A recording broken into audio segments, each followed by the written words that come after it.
Alors, bonjour tout le monde. Merci d'être parmi nous aujourd'hui. Mon nom est Mathieu Pinchot. Je suis directeur des stratégies d'entreprise chez Stratzer et chargé de projet pour le projet Vitrine de l'économie circulaire dans le secteur de l'hébergement touristique. Donc, aujourd'hui, on souhaite vous partager une formation sur l'économie circulaire. On va commencer par vous décrire finalement le projet en tant que tel. On l'avait déjà fait là, lors d'une rencontre préalable ensemble avec chacun des établissements. Mais pour le bien de tous, finalement, petit rappel, donc vous avez, on s'est tous et toutes présentés, mais pour rappel, finalement, les porteurs de projets, les bailleurs de fonds sont le ministère du Tourisme ainsi que Recyc Québec. Notre équipe d'experts conseil, dont je suis le chargé de projet, donc le Stratzer et le CTTI, et notre partenaire de réalisation, l'Association Hôtellerie du Québec, l'AHQ. Donc, le mandat en tant que tel qu'on nous a octroyé, en fait, c'est vraiment d'accompagner une cohorte d'établissements d'hébergement touristique.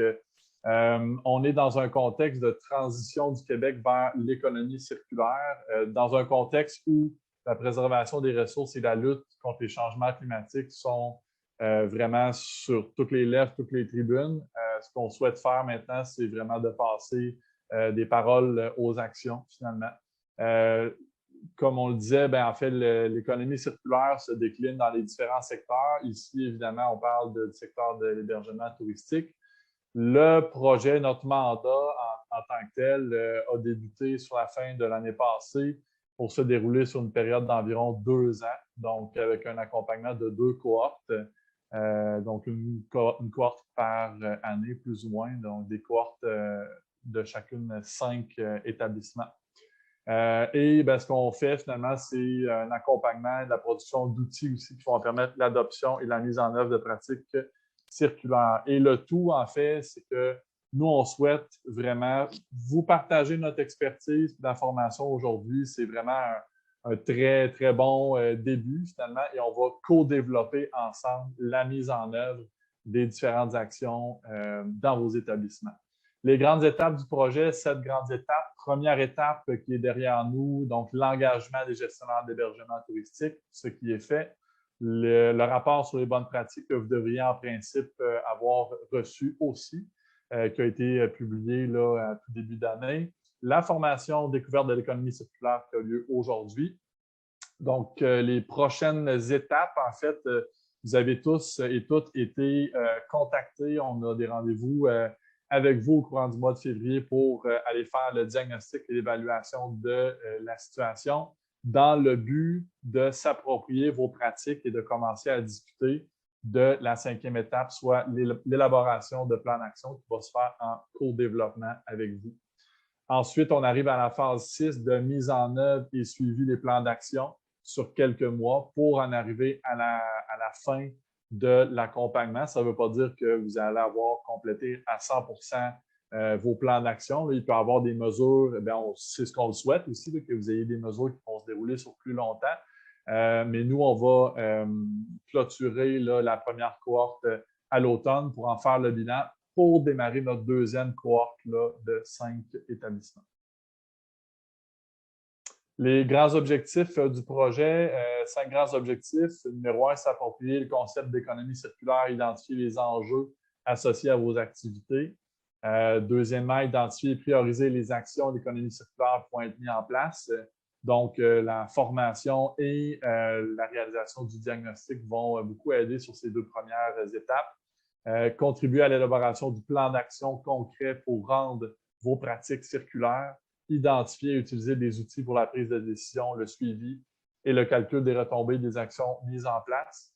Quand on va parler de plan d'action, ça va être accompagné de cibles et d'éléments mesurables aussi pour mesurer l'atteinte ou non, ou le niveau d'atteinte des actions mises en place. Et finalement, le dernier objectif, c'est vraiment de mettre en œuvre le plan d'action parce qu'on souhaite avoir des mesures concrètes qui sont implantées dans vos établissements. Et pour vous avoir parlé à tous et à toutes, je sais que c'est votre souhait aussi. Maintenant, on en arrive au cœur du sujet, c'est-à-dire notre formation, le pourquoi, finalement, les objectifs de la formation d'aujourd'hui, clarifier le concept d'économie circulaire. Hein. Il y a toutes sortes d'appellations, de termes qui circulent au niveau, on va dire, environnemental en général. On va faire le tour de ça pour présenter ce qu'est le concept d'économie circulaire et dans quel contexte est-ce qu'il s'inscrit.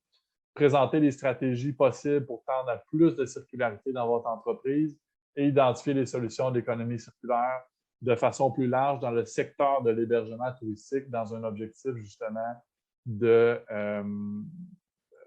être inspirant là, pour le secteur dans son ensemble.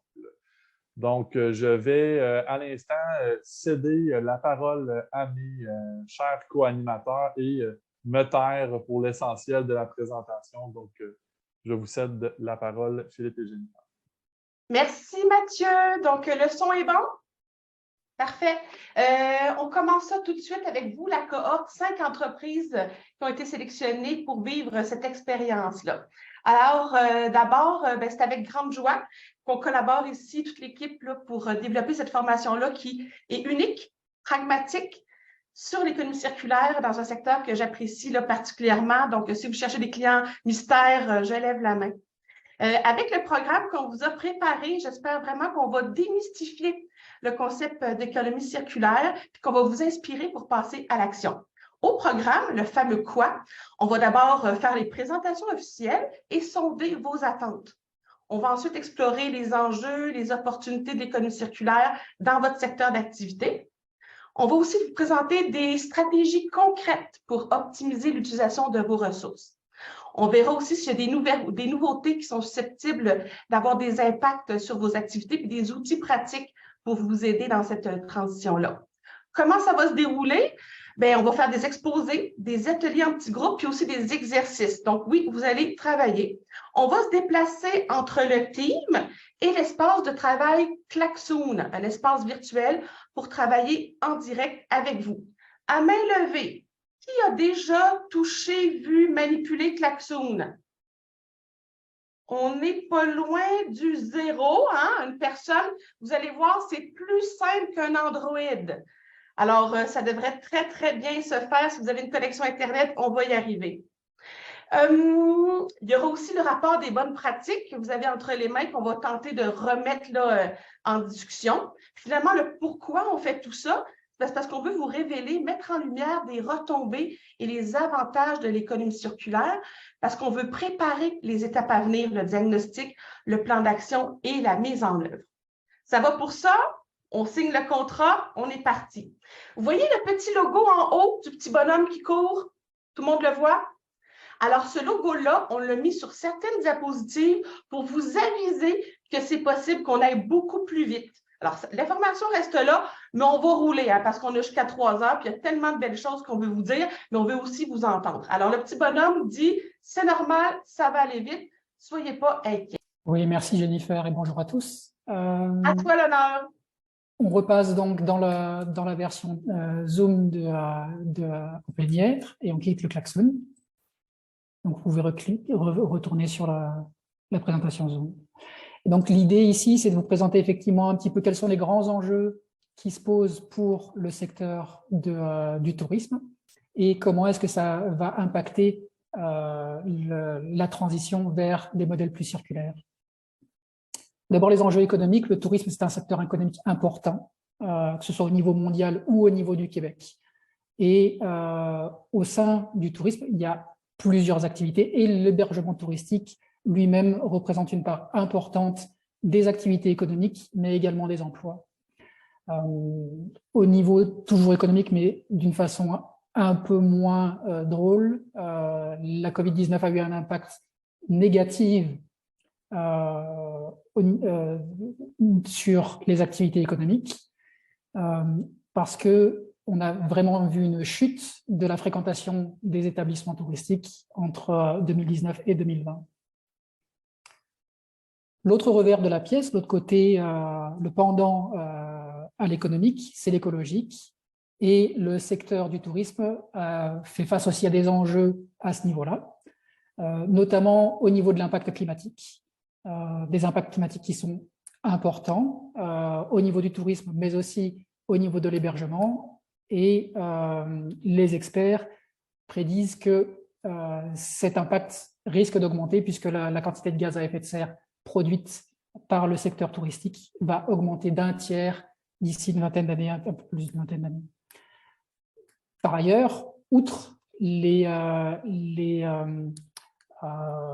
impacts au niveau climatique, la consommation de ressources est également prévue d'augmenter significativement, doubler d'ici 20 à 30 ans.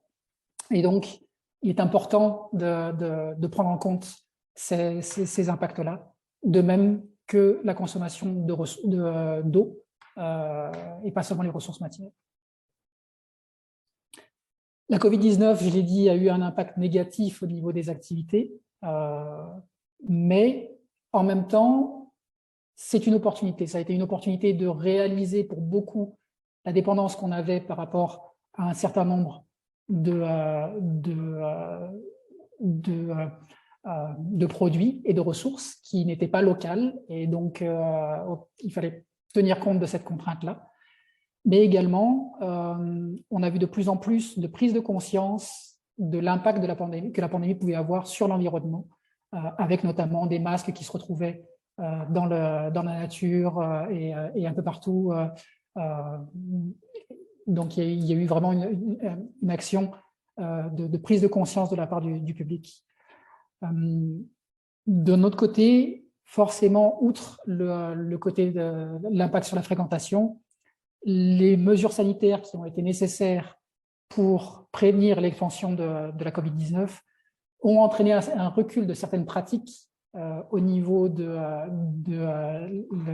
la gestion des ressources et la production de déchets, notamment avec l'utilisation plus fréquente de vaisselle et de produits à usage unique. La fréquence des nettoyages également a été impactée.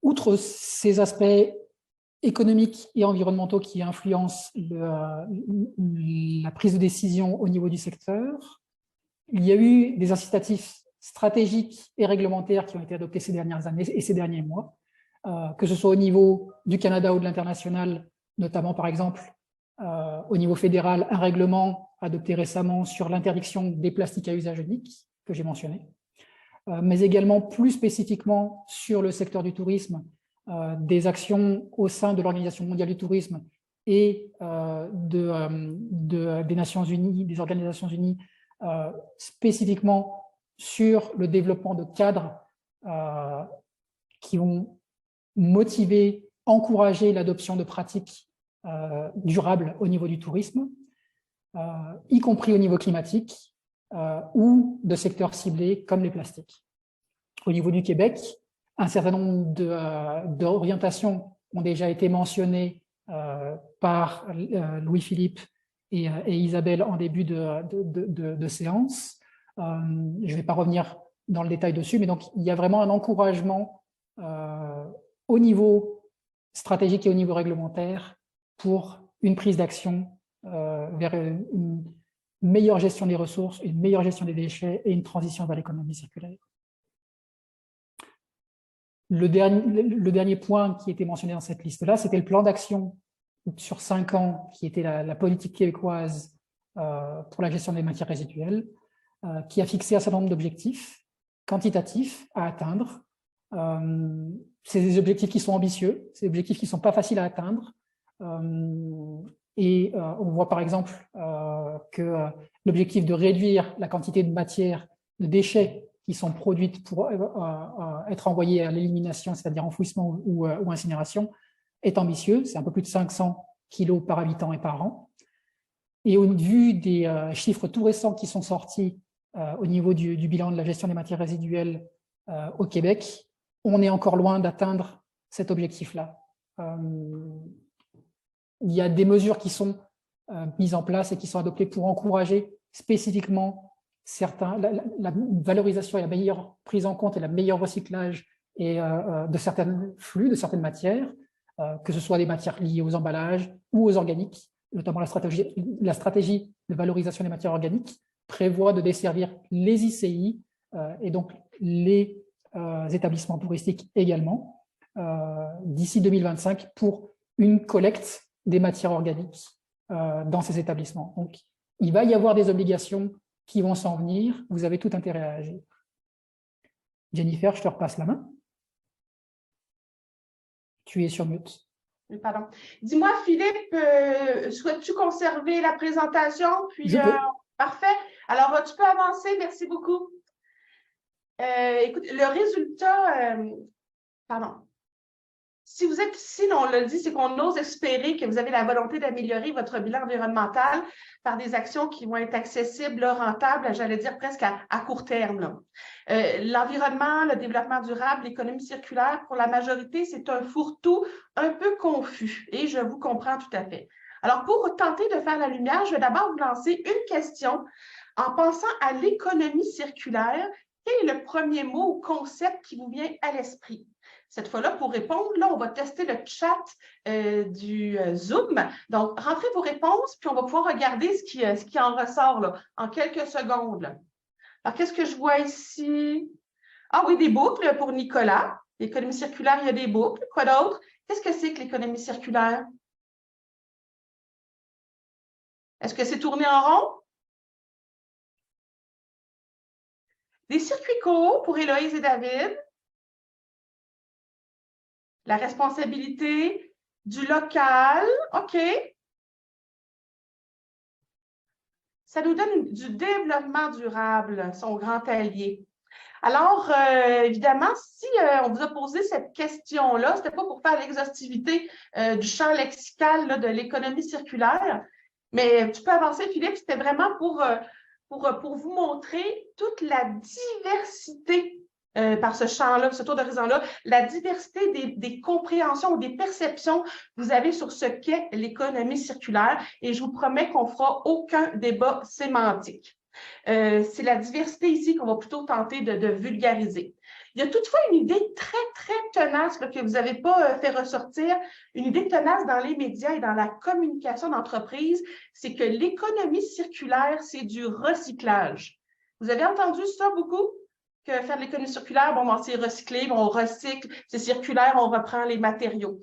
C'est une confusion qui est légitime parce que l'économie circulaire, elle inclut évidemment la gestion des matières résiduelles et le recyclage.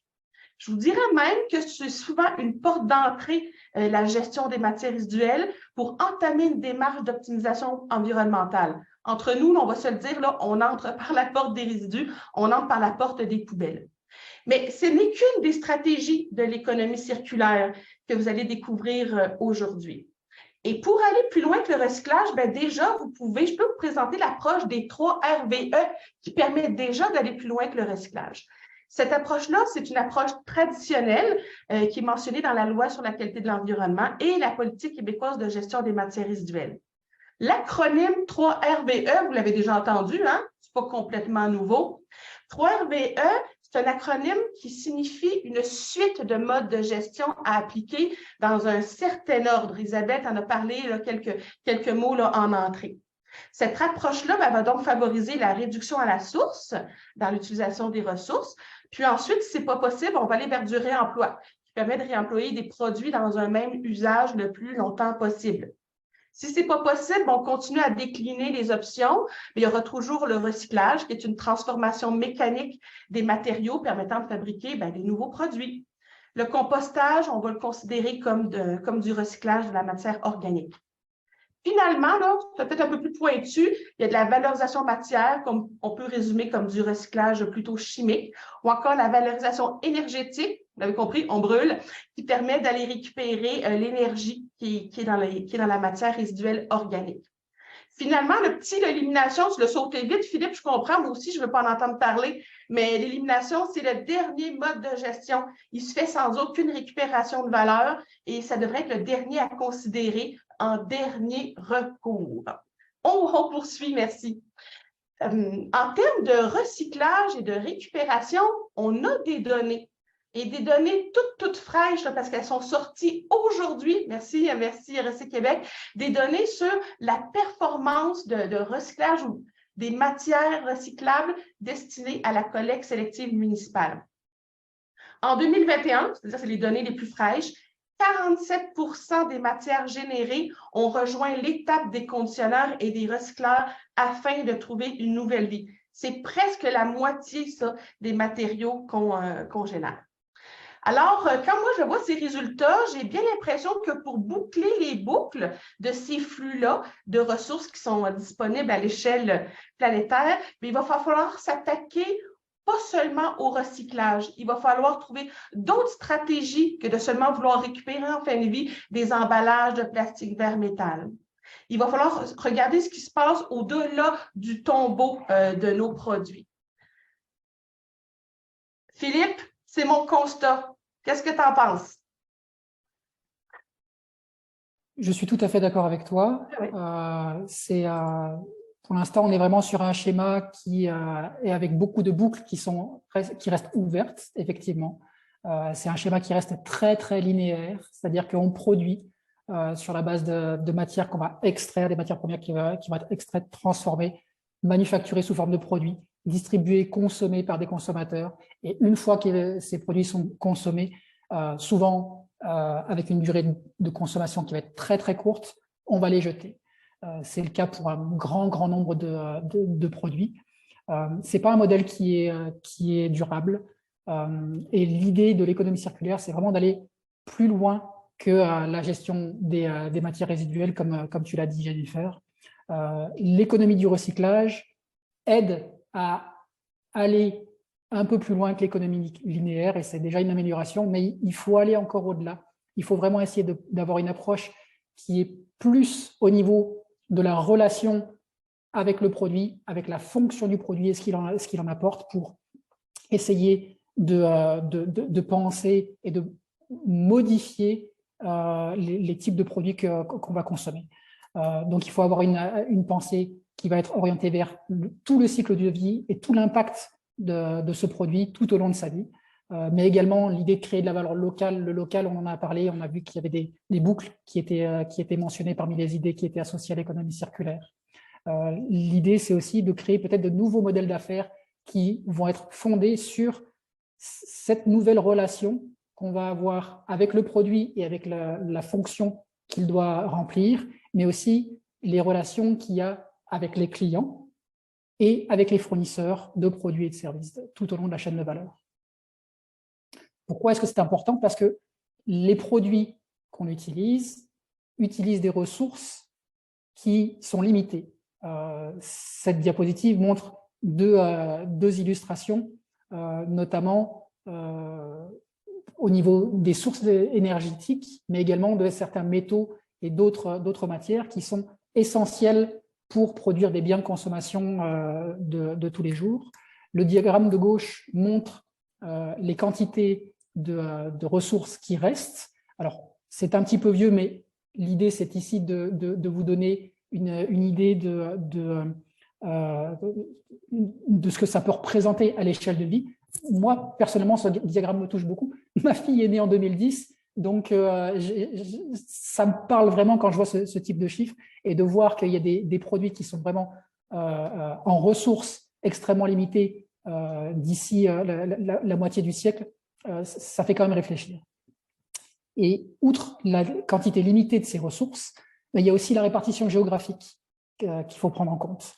Une grande partie de ces ressources sont situées dans des zones géographiques très spécifiques. L'idée de l'économie circulaire, c'est aussi de ramener ces ressources et de les garder sous forme de produits qui vont être à nouveau exploités comme nouvelles mines de ressources urbaines parfois, pour se réapproprier sur un territoire plus local, avoir des boucles toujours plus courtes pour que ces ressources donnent de nouveaux produits et compenser le fait que ces ressources se trouvent sous l'origine vierge dans d'autres pays, dans d'autres zones géographiques. On l'a vu avec la pandémie, mais également avec la guerre en Ukraine. Il y a des impacts qui sont liés à toutes les turbulences géopolitiques qui peuvent survenir à notre époque. Une petite illustration ici avec ce qu'on appelle les terres rares. Les terres rares, ce sont des matériaux très spécifiques qui sont utilisés dans les smartphones, dans les téléphones intelligents, dans les ordinateurs, dans les voitures électriques. Donc, à la fois pour des applications de consommation courante, mais aussi pour des applications qui vont être liées à la transition digitale ou écologique de nos sociétés. Et donc, si on veut faire cette transition, il faut qu'on soit sûr que les matières qu'on va utiliser, on les ait en accès. Mais par exemple, dans le cas des terres rares qui sont utilisées pour ces produits-là, l'essentiel de ces terres rares se trouve dans des pays sur lesquels on peut avoir parfois un peu des doutes sur la capacité d'accéder à ces ressources-là. Les terres rares, 80% des terres rares se trouvent localisées notamment en Chine, au Brésil et au Vietnam et en Russie. Donc il faut vraiment prendre ça en compte quand on se dit, ben voilà, on veut avoir une société qui va transiter vers plus d'inclusion, plus de digitalisation, plus d'écologie. Ouais, ce n'est pas aussi simple que ça. En outre, les produits qu'on consomme ont un coût qui est caché, qu'on ne voit pas forcément, parce que non seulement une fois qu'on les jette à la poubelle, on a perdu la ressource qui est dedans, mais également, il y a un impact, comme on l'a dit, tout au long du cycle de vie de ces produits, notamment au niveau de l'extraction. Quand on extrait un certain nombre de matières utilisables pour un téléviseur, un frigo, une armoire, un lave-linge ou un lave-vaisselle, il faut prendre en compte toutes les matières qui vont également être extraites des mines, sous forme de minerais ou de terres excavées qui ne vont pas forcément être valorisées, mais qu'on va devoir quand même mobiliser dans le cadre de processus d'extraction et de production. Je te repasse la puck, Jen.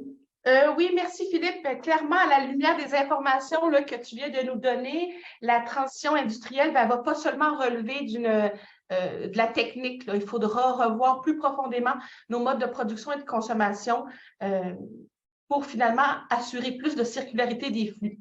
Pour répondre à la raréfaction, tu l'as dit, l'astuce, ça va être de les boucler du berceau au tombeau, mais de s'assurer qu'on quitte la linéarité pour qu'à toutes les étapes du cycle de vie, les pertes, les gaspillages d'eau, d'énergie, de ressources soient réinjectés dans le système.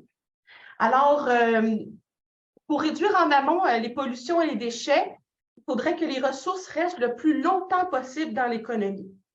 Dans la pensée cycle de vie, il faut prendre en considération les impacts environnementaux, économiques et sociaux du produit ou du service à toutes les étapes du cycle de vie. De l'extraction, transformation, matières premières, transport et fin de vie.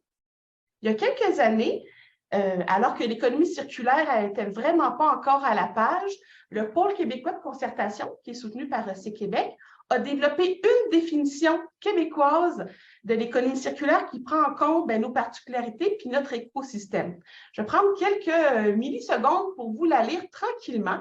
Alors, l'économie circulaire se définit comme étant un système de production, d'échange et de consommation qui vise à optimiser l'utilisation des ressources à toutes les étapes du cycle de vie d'un bien ou d'un service dans une logique circulaire, ce qui explique les boucles. Mais ce n'est pas tout. En réduisant l'empreinte environnementale et en contribuant au bien-être des individus et des collectivités. L'empreinte environnementale, pour ceux qui se posent la question, c'est la pression qui est exercée par nos activités sur les ressources naturelles et les services écologiques. Puis la mention du bien-être n'est pas non plus anodine parce que l'économie circulaire, on le verra, c'est aussi une façon de travailler, une coopération et des relations transsectorielles des parties prenantes, incluant le gouvernement, les industries, commerces, institutions, puis évidemment les collectivités. Alors, je vous le dévoile en grande pompe, Philippe, prochaine diapo. Des questions avant de vous dévoiler le schéma de l'économie circulaire. Il y a quelques minutes, je vous ai parlé du taux de performance au Québec là, des matières résiduelles récupérées. C'était 47 %, vous vous souvenez? Donc, on se dit, bon, on fait bien, on fait presque la moitié. Mais il existe à l'échelle internationale un organisme qui propose une méthodologie pour mesurer la circularité de l'économie et pas seulement mesurer la performance en gestion des matières résiduelles. Alors, en 2001, Recycle Québec a réalisé l'exercice et on connaît notre indice de circularité québécois. Et l'indice mondial, là, ça aussi, ça vient tout juste de sortir, l'indice 2023. Donc, je vous repose encore la question. Répondez-le dans votre tête là, pour voir à quel point vous êtes dedans ou pas. Sur les quelques 100 milliards de tonnes qui sont consommées en matériaux par année par notre économie, quel est le pourcentage qui est vraiment réintégré dans des boucles, dans des systèmes de production et de consommation, à l'échelle mondiale, puis à l'échelle du Québec? Est-ce qu'il y en a qui veulent tester leur connaissance sur leur intuition? Nicolas, combien on fait au Québec en termes de circularité? Je lançais un nom comme ça. J'aurais dit 5 5 puis au monde? 3. Donc, le monde ferait moins bien que nous? Je pense. OK. Est-ce que quelqu'un d'autre veut proposer une autre interprétation de la circularité? Alors, je vais dévoiler les réponses. C'est plutôt le contraire, Nicolas. C'est le Québec qui fait moins bonne figure que l'ensemble du monde, là. Alors, ça nous remet en question. 7,2 pour le monde, mais c'est déjà un recul de 1,4 depuis l'année dernière. Et au Québec, bon, 3,5 mais ça sera notre point de départ sur lequel on va pouvoir s'améliorer. Portrait du Québec, on va aller vite sur celle-là pour ceux qui aiment les chiffres pour comprendre. Là, ce qu'on va retenir finalement, c'est qu'il nous reste un gros 96,5 de potentiel de circularité pour aller développer des nouvelles activités plus durables. Si on devait atteindre seulement 9,8 comme cible de circularité, ça réduirait l'empreinte matérielle des Québécois de moitié. Ça veut dire qu'il faudrait être beaucoup plus sobre dans notre utilisation de ressources et ça peut laisser présager on va dire, des transformations sociales majeures, de passer d'une empreinte matérielle du simple au double. Encore, on va aller vite là-dessus. Sachez qu'on s'est creusé les manèges même pour vous développer un schéma qui va venir vous présenter enfin les différentes stratégies que nous, au Québec, on s'est dotés pour comprendre, pour voir l'économie circulaire à travers le prisme de nos façons de faire. Fait que je vous le dévoile, le schéma. Ce qui saute aux yeux, là, au premier coup d'œil, c'est que la trame linéaire que vous a présentée Philippe, bien maintenant, elle n'est plus toute seule. Elle est alimentée par des boucles, littéralement, ça sort et ça rentre d'un métabolisme économique. Et il y a des boucles de mise en valeur à toutes les étapes du cycle de vie, que ce soit l'extraction, la transformation, la distribution et l'utilisation. Pour ceux qui ont le sens de l'observation, vous aurez remarqué que l'amoncellement de déchets a disparu du schéma en théorie, qu'on va aller réduire de beaucoup l'extraction des matières premières. C'est une ligne très, très mince. Ensuite, on comprend que le schéma, ben, il y a un ordre. Il y a un ordre dans lequel les stratégies doivent être mises en place afin de conserver la valeur le plus longtemps possible dans le marché. D'abord, si on y va de gauche à droite, il y a des stratégies qui vont vous permettre de repenser pour réduire la consommation des ressources puis préserver les écosystèmes. Donc ça se fait vraiment en amont. Puis il y a plusieurs stratégies là, qui sont libellées là que vous allez découvrir aujourd'hui. Par la suite, là, à partir de l'étape numéro 2, c'est d'intensifier l'utilisation des ressources pour allonger la durée de vie des produits et des composantes en usage.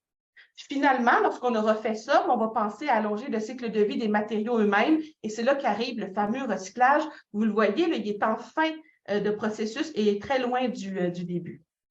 Pour faire la transition vers l'économie circulaire, bien, ça va être ces 12 stratégies-là qui ont été identifiées pour vous permettre d'allonger, d'optimiser plutôt l'utilisation de vos ressources. Alors, vous l'avez revu rapidement, mais on va plutôt se mettre au travail dans quelques minutes. Philippe? Oui. Vous allez voir des schémas sur l'économie circulaire qu'on a fait plus précis sur la filière alimentaire. Donc, c'est disponible dans le PowerPoint si vous voulez aller regarder ça. J'ai aussi un 3RV spécialisé pour l'alimentaire. Donc, pour vous, si vous avez un secteur de préparation alimentaire, ça peut être déjà des trucs et astuces qui sont pertinents dans votre cas. Avant de se mettre au travail, Philippe, je crois qu'on avait prévu une micro-pause. Tout à fait. Peut-être juste avant cette pause, pour encadrer un petit peu les activités et l'identification de bonnes pratiques applicables au secteur de l'hébergement touristique. On avait, dans le cadre du rapport de bonnes pratiques qu'on a produit, on avait identifié un certain nombre d'axes d'action par département ou par action transversale. Peut-être juste quelques instants pour vous rappeler ces aspects-là. Donc, dans le cadre de ce rapport-là, sur lequel on a travaillé avec le CTTEI, on avait identifié 2 axes transversaux qui étaient liés à la gouvernance et l'organisation des activités des établissements d'hébergement. Et puis également à l'information, la sensibilisation et l'éducation, tout ce qui est ISE, essentiellement basé sur la communication à l'intérieur, mais aussi à l'extérieur des établissements. On y reviendra dessus un peu plus tard. Et puis, 5 départements, 5 fonctions et activités que les établissements d'hébergement remplissent. Donc, il y a la fonction d'hébergement, bien entendu, mais également la fonction de restauration à différents moments de la journée. Également, la gestion des équipements et des infrastructures du bâtiment, la gestion de l'établissement lui-même, et puis des services connexes, comme par exemple les spas ou d'autres activités. Et grâce à cette structure, à travers cette structure en 7 cadres d'action, on a établi ce rapport de bonnes pratiques qui vous a été remis récemment. Donc avec ces 7 fiches de bonnes pratiques qui rassemblent plus d'une centaine d'exemples de cas mis en œuvre par une cinquantaine d'établissements d'hébergement, que ce soit au Canada, au Québec plus spécifiquement, ou à l'international. Et puis ensuite, on vous a produit quelques recommandations pour vous guider dans le choix, la sélection, la mise en œuvre de ces bonnes pratiques. Donc ça, c'est un document que vous avez déjà entre les mains. J'espère que vous avez déjà eu la possibilité d'y regarder un petit peu. Sinon, de toute façon, on va vous accompagner pour la prise en main de ce document et ça servira de base pour guider les audits et l'établissement des plans d'action par la suite. Pour ce qui est de repenser et de réduire en amont la consommation de ressources, quelles sont les différentes stratégies? On avait parlé d'abord de l'éco-conception et pour ça, on avait trouvé un exemple qui était mis en œuvre dans certains établissements de l'élaboration de menus afin de minimiser les pertes avec un choix réfléchi d'ingrédients, ce qui permet de prévoir que même les résidus de la recette vont pouvoir être utilisés dans des nouvelles recettes. Et ça, on chemine tranquillement vers ce qu'on appelle le zéro déchet. Donc, l'éco-conception, la définition là, stricte, intégration de critères et d'impacts environnementaux potentiels dès la conception du produit ou du service. Alors, si je fais, je ne sais pas moi, une tourtière au poulet, je le sais que s'il y a des os et que je n'ai pas de façon de les gérer, bien, ils vont se retrouver comme un déchet. La même chose si on achète des produits en emballage individuel versus en emballage en vrac, on aura des résidus à gérer si on achète finalement des produits qui sont dans des emballages, pire si ce sont des emballages qui sont peu recyclables. Je peux même peut-être aller sur un autre exemple, si tu veux bien. Par exemple, oui. Quand on demande aux fabricants de penser leurs produits pour qu'ils soient plus facilement réparables ou plus facilement démontables ou plus facilement réutilisables ou recyclables, ça, c'est vraiment aussi dans les critères de l'éco-conception. Avez-vous des exemples qui vous viennent à l'esprit de produits ou même de services éco-conçus, ou peut-être même vous, dans votre hébergement, vous avez testé de l'éco-conception? Pas d'exemple? Il y a eu quelques années, je crois que c'était les jus Lassonde. Vous vous souvenez, les jus Lassonde en Tetra Pak avaient fait de l'éco-conception afin de réduire la taille de leur emballage, augmenter le nombre de bouteilles par palette. C'est ça aussi de l'éco-conception.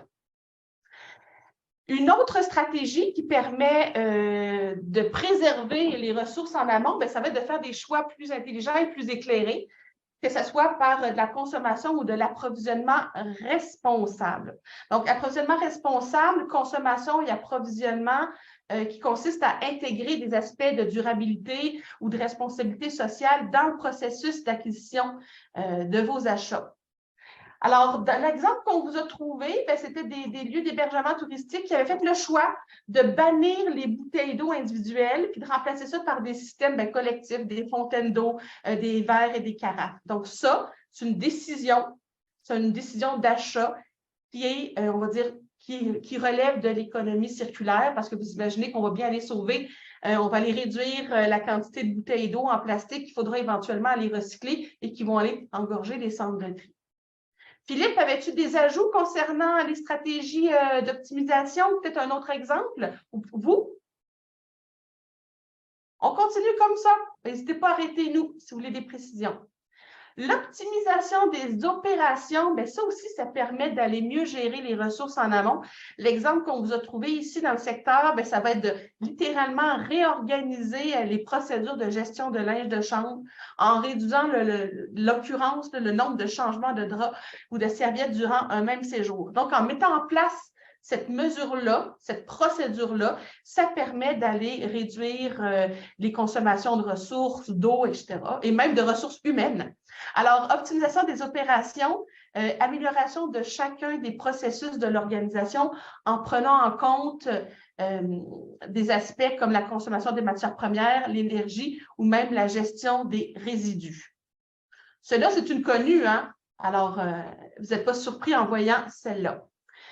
Une fois qu'on a tout fait ce qu'on pouvait faire en amont, bien, on a aussi des stratégies qui nous permettent d'utiliser les produits plus fréquemment. Donc, on a l'économie collaborative. Bien là, ici, c'est comment littéralement on peut un ensemble d'échanges entre la collectivité et d'autres parties prenantes, échanges qui privilégient la mutualisation temporaire de ressources ou la redistribution définitive de biens avec ou sans compensation. Une définition bien alambiquée pour finalement vous parler de comment vous allez vous ouvrir vos, on va dire, vos valeurs et vos ressources matérielles et immatérielles à la communauté.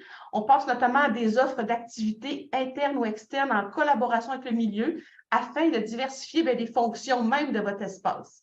Donc, des cours de cuisine, des espaces partagés, de l'accueil d'événements. Ça aussi, je pense que ça se fait dans beaucoup de lieux d'hébergement. Et si on devait lui donner un nom, une étiquette, l'économie circulaire, ça serait de l'économie collaborative. Et vous me voyez venir, là, depuis tout à l'heure, on vous donne des exemples. Il y a plein de choses là-dedans que vous faites déjà. Là. Faites oui de la tête. Là. Il y a des choses là-dedans que vous avez déjà mis en place qui font déjà partie de vos pratiques. Donc, vous faites déjà de l'économie circulaire. Puis le projet, c'est qu'on va tenter d'aller gratter et d'aller trouver d'autres actions aussi à ajouter. La location est une autre stratégie de l'économie circulaire parce qu'elle permet littéralement d'intensifier l'usage d'un produit ou encore d'un service contre une rémunération. J'ai donné l'exemple dans mon équipe là, sur la location de vélos dans les lieux d'hébergement. Moi, si mon propre vélo il est seulement utilisé 2 jours par année, là, on ne peut pas dire que les ressources sont intensifiées et utilisées à leur plein potentiel. Alors que quand on loue un vélo, on va aller l'intensifier, puis on va, si vous voulez, optimiser son capital de création de valeur dans le marché. Finalement, on peut aussi optimiser, prolonger la durée de vie des produits et des composants. Mais pour ça, il y a des stratégies. Et ces stratégies-là, elles tournent autour de l'entretien et la réparation. On ne le dira jamais assez. De maintenir en bon état un objet permet de prolonger sa durée de vie. Et l'exemple qu'on a pris, c'est la mise en place d'un calendrier d'entretien préventif pour s'assurer du bon fonctionnement et de la qualité de vos installations ou des services. Que ce soit les piscines, les spas, ça vient avec de la maintenance préventive pour s'assurer que ça ne lâche pas à la dernière minute et que ça vous cause des frais là, beaucoup plus importants. C'est une stratégie d'économie circulaire et je suis convaincue que vous en faites tous autant à la maison que dans votre entreprise. Ça va pour celle-là ici, c'est de l'économie circulaire. Et vous le voyez, l'économie circulaire, c'est de mettre sur des mots que vous connaissez déjà, sur des actions que sans doute vous mettez en tout ou en partie déjà en place. Puis nous, on a rassemblé toutes ces stratégies-là, puis on s'est dit, bien, ça, là, c'est de l'économie circulaire, puis quand on les met en place dans un certain ordre, on préserve de la valeur. Alors, on continue dans nos séries de boucles. Cette fois-là, on est sur l'optimisation, sur le reconditionnement. Le reconditionnement, vous me direz que ce n'est pas facile quand il n'y en a pas des réparateurs, mais on peut étendre la notion de reconditionnement même au bâti. Alors, dans ce cas-là, de la remise à neuf d'un objet dans le but de le revendre ou de le réutiliser, on a trouvé un exemple ici d'une réhabilitation de bâtiments existants pour accueillir des nouvelles fonctions de l'établissement d'hébergement. Ça aussi, vous l'avez fait, vous cochez, c'est de l'économie circulaire. Vous avez permis d'allonger le cycle de vie de matériaux de construction. Et une autre stratégie n'est pas facile, celle-là, là, à même concevoir parce qu'elle nous bouscule dans notre notion de propriété. C'est économie de la fonctionnalité et de la coopération. Alors, dans cette stratégie-là, on va passer de la vente d'un bien ou d'un service plutôt à la coproduction d'une performance d'usage. Finalement, vous n'achetez pas le bien, vous achetez la fonction. C'est obscur. Un petit exemple concret. On va vous en donner un exemple concret. Alors, celui qu'on vous a donné, c'est concernant la machine à café. La machine à café, imaginons que l'hôtel n'a pas besoin d'une machine à café. Ce qu'il veut vraiment, c'est mettre à disposition de sa clientèle du café tout le temps chaud, tout le temps bon et toujours au meilleur de sa qualité. Est-ce que l'hôtel, c'est son cœur de métier de faire des cafés? Je ne sais trop. Alors, Vanout, lui, a développé un service sur mesure qui permet de déplacer. Vous n'avez pas besoin d'acheter une machine, vous louez le service de Vanout. Et lui va s'assurer non pas de vous vendre une machine à café, il va s'assurer de rendre le vrai service pour lequel vous êtes prêt à payer et qui est une ressource, on va dire, immatérielle. La sécurité que la machine est toujours fonctionnelle. Vous n'aurez pas des clients qui sont mécontents parce que leur espresso est froid ou je ne sais trop. La machine va toujours fonctionner. Alors, dans ce modèle-là, ce modèle d'affaires, l'économie de la fonctionnalité, l'entreprise ne vend plus sa machine à café ici, mais va plutôt louer un service clé en main qui va représenter, par exemple, pour 10 000 tasses de café, voici le prix. Et pour ces 10 000 tasses de café-là, tu auras l'assurance que le service va être rendu et que la qualité va être là. C'est ça, l'économie de la fonctionnalité. Optimiser. Comment finalement, là, en bout de course, là, quand on aura maintenu, reconditionné, refabriqué, bien, il y a des stratégies qui permettent d'aller valoriser les matériaux dans leur essence même. De façon générale, on dira que la stratégie de l'écologie industrielle, c'est le partage de ressources et d'énergie entre les entreprises sur un territoire donné. Quand j'ai dit partage, là, ça ne veut pas dire gratuité, c'est de la vente, de la location, du don, bref, ce n'est pas de la philanthropie. On va appeler ça des synergies quand des entreprises s'échangent, se vendent des matériaux ou encore des ressources. Dans le cas des hôtels, bien, il y a le partenariat pour la mise en place d'un système de récupération des savons afin d'en faire des nouveaux puis de les redistribuer dans un autre écosystème, un autre milieu. C'est de l'écologie industrielle. On a fait des résidus pour les uns, des matières premières pour les autres. Vous comprenez le concept? Ça va? Je vois des oui. Finalement, bien, il y a le recyclage et le compostage, qui sont aussi des stratégies qu'on a déjà vues dans les 3 RV. On voit bien qu'il y avait une certaine logique dans ce mode de gestion-là, mais elle arrive beaucoup plus tard dans le modèle de l'économie circulaire. Avec le recyclage et le compostage, c'est vraiment d'utiliser dans un procédé manufacturier une matière qui va être récupérée en remplacement d'une matière vierge. Tu vois un broyage qui va être mécanique. Par exemple, on broie des bouteilles de plastique pour faire des polars. Puis ici, comme je vous le disais un peu plus tôt, le compostage, donc dans le cas des lieux d'hébergement, il y avait un système de récupération et de tri des matières organiques qui était ensuite acheminé à des unités de compostage. C'est considéré comme du recyclage. Donc, si vous faites la récupération des matières organiques dans votre établissement, bien, vous faites de l'économie circulaire.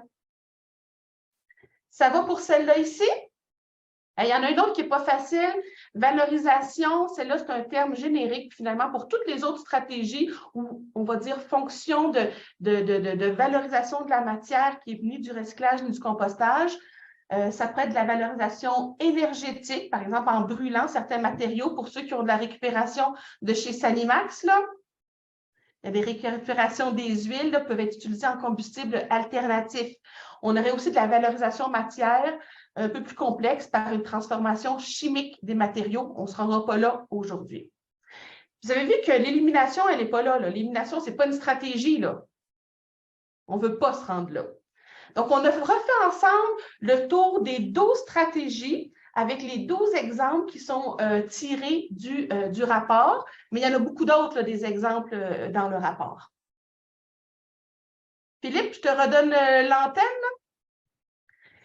Oui, on va sauter cet exercice-là. On avait pensé aussi vous faire travailler sur quels sont les avantages et les retombées de l'économie circulaire. Plutôt que de vous faire travailler pour les trouver vous-même, là, on en a identifié quelques-unes. Je vais aller un petit peu rapidement là-dessus. Vous pouvez imaginer que toute entreprise qui met en place une ou plusieurs boucles va voir diminuer son coût d'achat de matières premières vierges, notamment s'il arrive à les remplacer par des matières meilleur marché qui seraient recyclées. On aurait aussi de l'augmentation des revenus par la vente de certaines matières. On peut avoir la diminution des coûts qui sont liés à la gestion des matières résiduelles, permettre de créer des nouveaux liens d'affaires, une meilleure gestion des risques et des opportunités. Par le fait même, vous allez contribuer à la résilience territoriale et à l'attractivité de votre région. Je dirais même que l'économie circulaire permet d'exploiter des ressources indigènes. Ce que vous ferez au lac Taureau, ce que vous allez développer comme narratif, puis comme pour exploitation des ressources, ça ne sera pas les mêmes choses qu'on pourra faire à Montréal. Et finalement, ça va être des démarches qui sont créatrices d'emplois. On l'a vu quand on fait des synergies, quand on met en place des stratégies d'économie circulaire, il y a souvent des partenaires qui sont impliqués. Alors ça, c'est aussi force de création d'emplois. Au niveau environnemental, qu'est-ce qu'on peut attendre de la mise en place d'une économie circulaire? Bien, très certainement de réduire l'extraction des matières premières vierges. On a lu quelque part dans un rapport de RECIC qu'il y avait 40% de réduction de CO2 qui était possible si seulement on mettait en circularité 4 flux majeurs, dont le béton. Et ça, c'est pas peu dire. On a aussi l'allongement du cycle de vie des ressources qui permet d'éviter d'en extraire des nouvelles. On a aussi la réduction des gaz à effet de serre, donc 3 petits points sur l'effort contre la lutte des changements climatiques. C'est aussi une façon d'aller chercher plus de conformité réglementaire, puis voire de certification, des aspects que vous avez mentionnés au début, et la réduction des impacts environnementaux sur tout le long de la chaîne de valeur, de l'extraction jusqu'à la disposition finale. Au niveau social, il y en a aussi des retombées de mettre en place l'économie circulaire. Je vous le disais, la mention des collectivités, ce n'est pas anodin dans la définition. On sait que l'économie circulaire, c'est un tout. Alors, il y a le resserrement des liens d'affaires, la résilience territoriale, les relations de collaboration que vous allez développer avec vos organismes locaux de développement. C'est clairement aussi un meilleur dialogue avec les parties prenantes, comme avec l'économie de la fonctionnalité, ça l'impose même un dialogue. C'est comme si on se rapprochait d'un besoin réel de notre clientèle. C'est aussi une façon de mettre en discussion des besoins, des préoccupations et des attentes, voire des tendances dans le secteur du tourisme avec vos clients ou avec vos fournisseurs. On ne vous mentira pas que c'est la bonification d'une image corporative et de votre acceptabilité sociale. Avec une démarche comme celle-là, l'idée, c'est vraiment pas de faire de l'éco-blanchiment, mais plutôt de vous donner des outils pour faire une transition verte, transparente, solide et rigoureuse. Ça vous permet aussi d'avoir une offre de tourisme qui est distinctive, qui est axée sur la durabilité, voire l'accès à une nouvelle clientèle, puis littéralement une nouvelle dynamique au sein de l'organisation que vous allez mettre en place, sensibiliser vos employés dans un contexte de pénurie de main-d'œuvre. Si ça peut les retenir et les mobiliser, tant mieux, puis de rassembler vos partenaires et clients autour de cette démarche-là d'économie circulaire. Plein d'autres retombées transversales, que ce soit technique, gouvernance, éthique ou même au niveau culturel, des retombées ne manquent pas, puis même on va tenter de les mesurer dans le projet. Êtes-vous convaincus, là? Mais il faut des outils maintenant là, pour mettre en place, pour récolter les gains. Il va falloir mettre en place des outils et des façons de faire. N'est-ce pas, Philippe? Oui, tout à fait. Ben oui, comme je le mentionnais, là, pour pouvoir récolter les gains dont on vous a parlé, il va falloir mettre quelques efforts pour l'atteindre. Pardon, excusez-moi. Il y a un certain nombre de défis qui se posent face à vous, mais il y a aussi des leviers qui vont vous permettre aussi de faciliter cette transition et de la mise en place de stratégies d'économie circulaire. Il y a Merci toutes Philippe, les... je m'excuse, moi je me suis un peu étouffée. Veux-tu que je reprenne la main? Si tu veux. Oui, c'est parce que merci beaucoup. Bref, comme je le disais juste avant, pour chacun des défis de la mise en œuvre, on va tenter ensemble de trouver des leviers, là, comme venait de le mentionner Philippe, mais des leviers qui vont être adaptés à votre situation. D'abord, vous connaissez la loi de Pareto. Donc, on va chercher des actions qui vont avoir des retombées significatives du point de vue économique, environnemental et social. Un levier, bien, ce sera très certainement vos employés qui vont être essentiels à la mise en place de ces boucles-là circulaires qui sont sur le terrain, qui vont devoir être sensibilisés et formés. Des critères d'économie circulaire aussi qui pourront être intégrés dans vos relations avec les fournisseurs afin de consolider des synergies, puis voir des collaborations vraiment d'une nature nouvelle se mettre en place. Trucs et astuces pour faciliter cette transition-là, mais ça va être de sensibiliser vos clients et de communiquer votre engagement de façon transparente, comme je venais de le mentionner. Finalement, il n'y en aura pas d'économie circulaire en solo sur le territoire. C'est vraiment un nouveau modèle économique qui est plus systémique et de rallier vos parties prenantes internes ou externes à la démarche, c'est un levier de mobilisation là, important. Et là, tu en as des outils et des nouvelles fraîches à nous partager, Philippe. Oui, il y a un certain nombre de nouveautés réglementaires ou en tout cas d'éléments réglementaires et législatifs qui vont servir de levier d'action. Récemment, il y a eu des modifications sur la législation qui est en place pour les emballages, notamment en termes de collecte sélective et de consigne. Très rapidement, l'idée, c'était de confier la responsabilité à 2 organismes de gestion désignés par Recy-Québec, qui sont Éco-entreprise Québec pour la collecte sélective et l'Association québécoise de récupération des contenants de boissons pour la consigne, avec chacun la mission de mettre en place un système qui va permettre une récupération de ces matières en fin d'usage pour pouvoir les remettre dans le cycle et dans la boucle. L'idée, c'est pas qu'on repart de zéro, donc ces organismes vont se baser sur les schémas de collecte municipaux qui existent, mais aussi d'étendre ces schémas et, si possible, d'intégrer les institutions commerce et industrie dans la mesure du possible. Il va y avoir des exigences de performance, puisqu'on est ici au niveau de la collecte, et donc il faut que les flux soient de qualité si on veut assurer un maximum de retour de ces matières dans le cycle de vie. Également, mesure récente, ça a été au niveau du Canada, on l'a mentionné en début de formation, c'est l'adoption d'une interdiction au niveau fédéral de plusieurs produits plastiques à usage unique, dont notamment certains qui vont toucher plus précisément le secteur des hébergements touristiques, dont les pailles, les couverts en plastique, les bâtonnets pour mélanger le café. Donc, il y a une mise en œuvre qui va se faire de façon progressive et qui est d'ores et déjà applicable, mais qui va vous impacter également dans les prochaines années. Un outil qui va vous faciliter aussi la vie, c'est tout ce qui concerne en fait la responsabilité élargie des producteurs.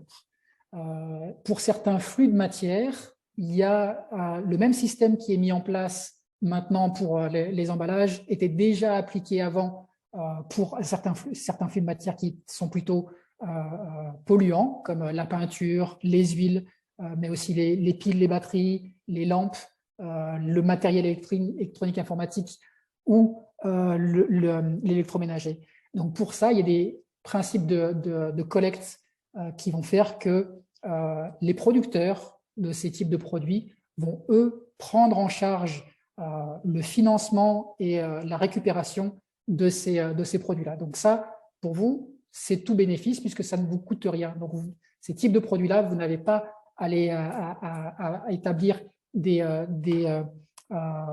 services de collecte spécifiques pour cela puisque c'est déjà pris en charge par les producteurs. Également pour vous aider, et cette fois-ci plus sur base volontaire, et qui seront également intégrés dans les prochaines étapes du processus de ce projet, des outils de diagnostic et de suivi de mise en œuvre des actions.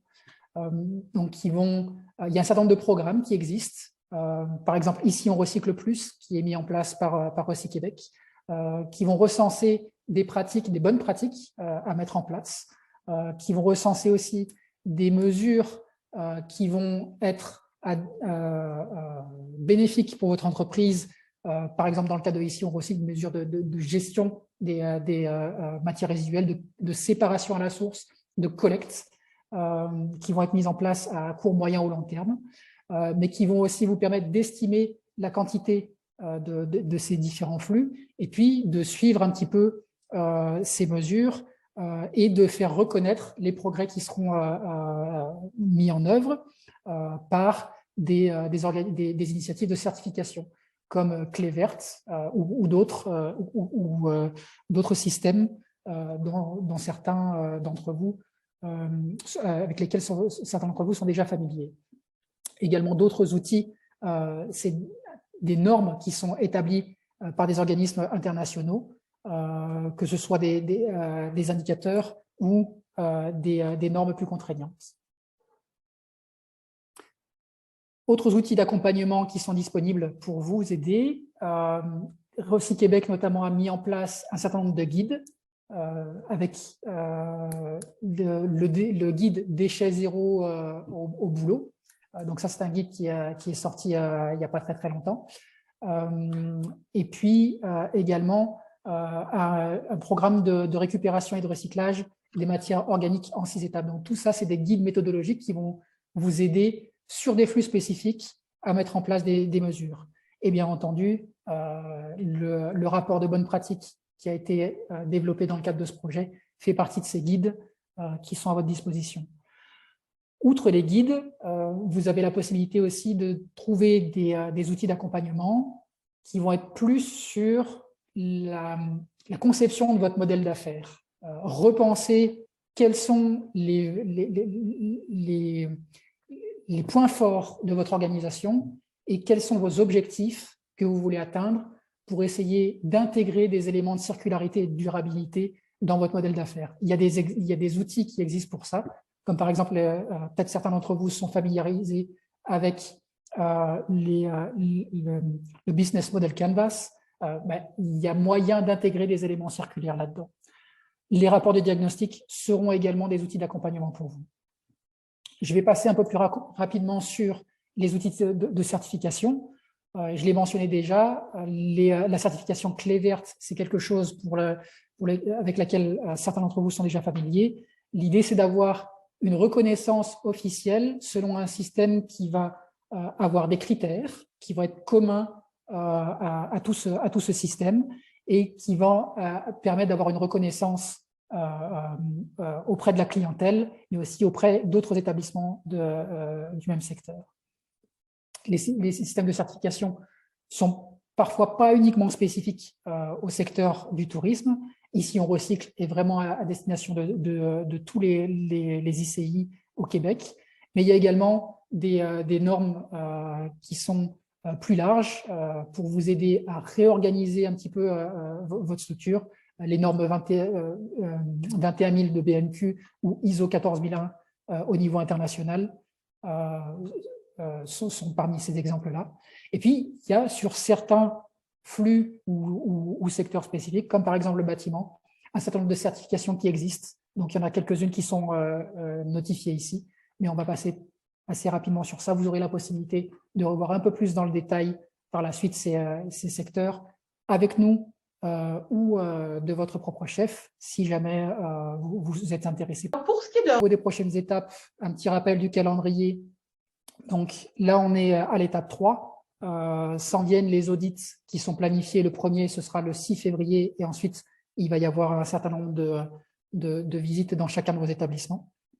L'établissement des plans d'action sur les mois de février et de mars, et puis leur mise en œuvre sur 4 mois, de mars à juin inclus, pour ensuite avoir un suivi et l'évaluation de la mise en œuvre du plan d'action durant le courant des mois de juillet et d'août. La prochaine étape, donc, ça va être les rapports de diagnostic. Donc, ça va être ma collègue Ariel qui va venir dans chacun de vos établissements pour un petit peu rencontrer avec vous les différents intervenants des différents processus qui pourraient avoir un impact sur l'économie circulaire. Il va y avoir un certain nombre d'activités, description d'établissement, les actions que vous avez déjà mises en place, et puis les actions qui feront, qui pourraient être mises en place par la suite. De façon concrète, il va y avoir un rapport de diagnostic qui va être établi avec vous pour chacun des établissements. L'étape suivante, c'est sur la base de ces diagnostics de dresser avec vous, en coopération avec vous, un plan d'action pour décrire en fait les actions qui vont être mises en place, quelles vont être celles qui vont être les premières que vous allez sélectionner. Il y en aura certaines qui seront faciles à mettre en place et qui apporteront très vite des résultats, les quick wins. Et puis il y en a d'autres qui seront peut-être plus à plus long terme, mais qui seront peut-être aussi un peu plus impactantes. Et donc, il faudra faire un choix au niveau des priorités, également au niveau de ce que ça représente comme investissement en termes de ressources humaines et financières. Au niveau il y aura un certain nombre de paramètres et d'indicateurs de suivi qui seront également adoptés pour permettre de suivre les progrès et la mise en œuvre de vos plans d'action. Comme je l'ai dit, ça va être un petit peu à vous de voir au niveau des priorités. Vous avez plusieurs options, soit d'avoir une approche globale, on va dire on va changer radicalement notre façon de faire et on va faire un nouveau modèle d'affaires pour couvrir un maximum de flux et d'impact. Ou alors, on va essayer de prendre des objectifs spécifiques qui vont répondre à des enjeux, par exemple, de renouvellement d'une certification ou de toucher certains flux. Donc ça sera à vous un petit peu de voir sur la base de l'audit et de vos priorités. On va essayer de travailler sous forme d'amélioration continue, donc toujours essayer d'avoir une approche ouverte et puis d'essayer de voir où sont les moyens d'améliorer les choses. Je passe un peu vite sur cette diapositive, on aura la possibilité de revenir dessus.